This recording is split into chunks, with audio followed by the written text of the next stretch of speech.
como esse em que nós estamos vivendo.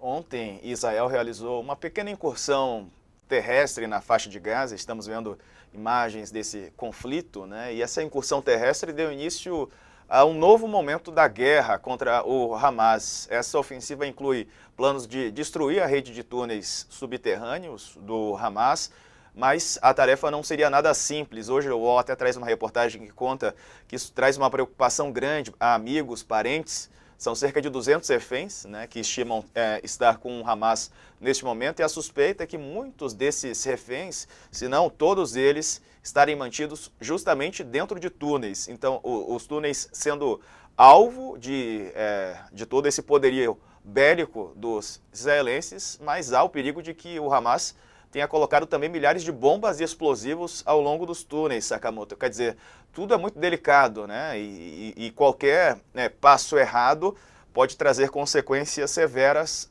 ainda mais desastrosas, para a imagem do governo israelense e, é claro, para a vida desses civis que estão sequestrados lá em Gaza.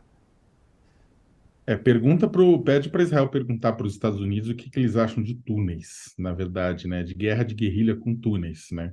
Vamos lembrar que a guerra do Vietnã foi praticamente definida assim, né? Os Vietcongs, na verdade, toda a sua malha de túneis, eles conhecem como ninguém o território. É claro que a gente está falando do Vietnã, um país grande, né? Comparado, é claro, com a Palestina e mais ainda comparado com a faixa de Gaza.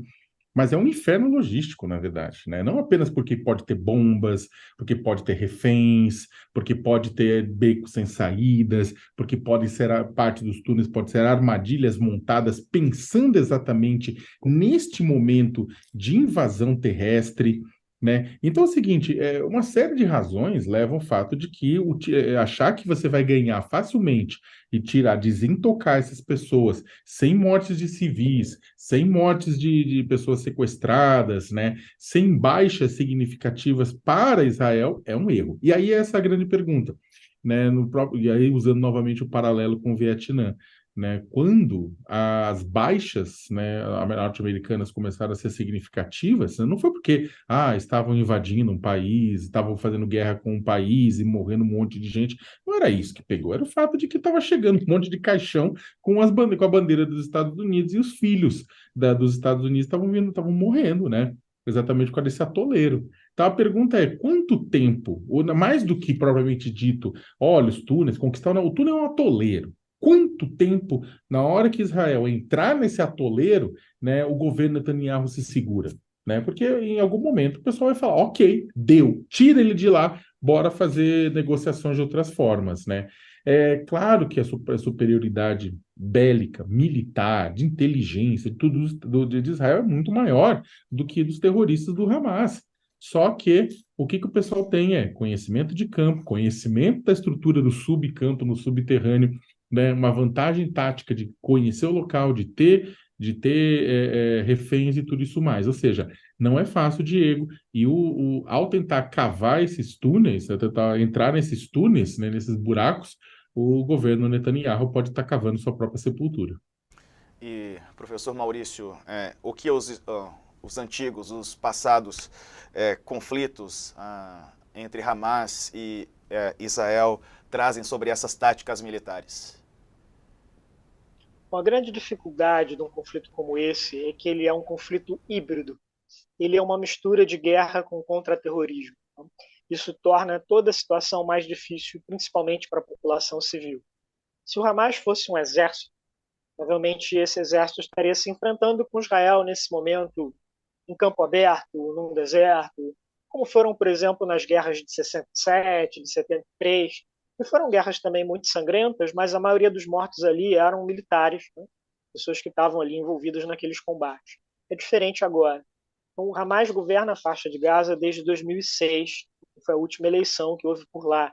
Então, ele está profundamente ali imbricado nas estruturas do Estado em Gaza. Então é muito difícil fazer essa distinção de quem é o civil, de quem é o combatente. Isso traz enormes malefícios para a população civil. Todas essas medidas de se cortar energia elétrica, de se cortar abastecimento de água, de se fechar a fronteira, o impacto disso para os civis é terrível. Né? Então são lições muito duras e muito amargas.